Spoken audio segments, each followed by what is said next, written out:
Gloria in excelsis Deo, et in terra pax hominibus bone voluntatis. Au nom du Père et du Fils et du Saint-Esprit, ainsi soit-il. Tel est le chant angélique qui retentit au milieu de cette nuit. La gloire et la paix. Le Verbe s'est incarné pour donner à Dieu la gloire et aux hommes la paix. À Dieu la gloire, tout d'abord. Qui est ce nouveau-né qui tremble de froid, couché dans une mangeoire sous le regard placide d'un âne et d'un bœuf? C'est le Dieu tout-puissant que l'univers ne peut contenir. C'est le Verbe de Dieu, la deuxième personne de la Sainte Trinité, le Fils unique du Père, consubstantiel au Père, engendré de toute éternité. Tandis que la messe de l'aurore demain célébrera la naissance de Jésus-Christ dans la chair et celle du jour, sa naissance dans nos âmes, cette nuit, nous célébrons sa naissance éternelle. Le Seigneur m'a dit, tu es mon fils, je t'ai engendré aujourd'hui. Et c'est aujourd'hui, c'est d'abord le jour de l'éternité, le jour sans aurore ni déclin. Et cet engendrement de toute éternité constitue la gloire de Dieu ad intra. Mais cette gloire divine se manifeste ad extra, à l'extérieur. Elle se manifeste dans la création déjà. Puisqu'en créant l'univers, Dieu répand hors de lui sa bonté. Dieu est le souverain bien et la bonté est communicative. Le bien tend naturellement à se répandre, à faire part de la richesse qui est en lui. Dieu n'acquiert rien en créant, mais il crée pour communiquer une participation finie de son infinie splendeur. Et c'est cela, la gloire de Dieu. Mais il est une chose qui manifeste infiniment plus que la création de tout l'univers, la bonté de Dieu, et qui lui rend infiniment plus gloire, c'est que Dieu, pour sauver un monde rebelle et déchu, se fasse petit enfant. Voilà la plus grande gloire de Dieu. Oh, certes, la gloire de Dieu n'est pas la gloire des hommes. Dieu n'a pas besoin des richesses, du pouvoir, des honneurs.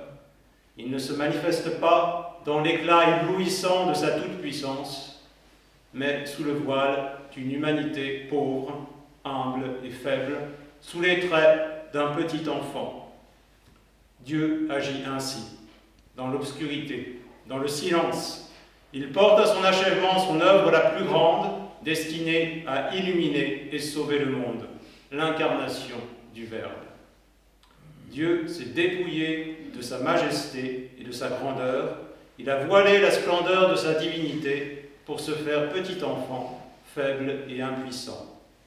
Et cette œuvre de l'incarnation rend plus gloire à Dieu que la création de tout l'univers. L'incarnation rédemptrice est la plus haute manifestation de la puissance et de la bonté de Dieu. Elle chante la gloire de Dieu plus que toutes les étoiles du firmament. Et elle donne aux hommes la paix.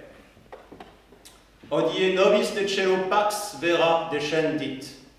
Aujourd'hui, pour nous, est descendue du ciel la vraie paix. Avons-nous récité à Matine. Et encore, qu'au jour du Seigneur apparaîtra l'abondance de la paix. Et Isaïe, dans la prophétie de cette messe de minuit, appelle notre Seigneur le Princeps Pacis, le prince de la paix. Il est venu dans le monde pour cela, pour nous donner la paix, la vraie paix. Et comment nous la donne-t-il? Eh bien, en détruisant le plus grand obstacle à la paix, qui est le péché. Le péché est le plus grand ennemi de la paix, parce qu'il détruit la tranquillité de l'ordre divin, parce qu'il rompt l'équilibre des créatures avec Dieu. Vous étonnerez peut-être que je vous parle ce soir de la destruction du péché, car vous savez bien que Jésus l'a détruit sur la croix. Mais la croix dépend de la crèche de Bethléem.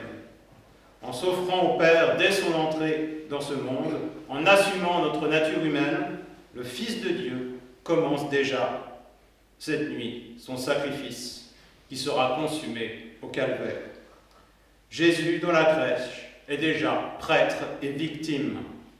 Il naît dans la pauvreté et l'abjection, il souffre, il tremble de froid, pour nous, pour moi. Et par là, il me donne la paix, il me réconcilie avec Dieu. Mais il y a une condition de cette paix qui est exprimée dans le chant angélique, que nous soyons des hommes de bonne volonté. Qu'est-ce que cela veut dire? Cela veut dire des hommes qui embrassent les commandements de Dieu, qui savent prendre la voie tracée par Jésus-Christ, qui savent goûter combien il est doux de se donner totalement à lui. Si nous cherchions toujours ce qui plaît à Dieu, nous serions dans une paix profonde. Pourquoi sommes-nous souvent remplis de peur et d'inquiétude? Parce que nous ne nous confions pas en Dieu et en sa sainte volonté. Nous sommes pleins d'agitation parce que nous manquons de confiance en Dieu qui gouverne et qui dispose toutes choses. Il n'y a pas de plus grande paix et de plus grand bonheur que celui des saints, même sur la terre. Il n'y a pas de plus grand bonheur que celui de glorifier Dieu. Et glorifier Dieu, ce n'est pas seulement lui dire gloire à Dieu, Dieu soit béni, Dieu soit loué. Cela signifie d'abord vivre en lui et reposer en lui. Cela signifie imiter Jésus-Christ, qui en tant que Verbe de Dieu est la gloire infinie de Dieu. Mais bien, chers frères, ce n'est pas vrai qu'il ne puisse pas y avoir de bonheur et de paix sur la terre.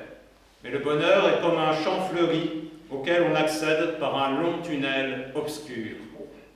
Renonçons, comme le dit notre épître, à l'impiété, aux convoitises mondaines, aux péchés, aux illusions du mal, aux compromis, aux demi-mesures.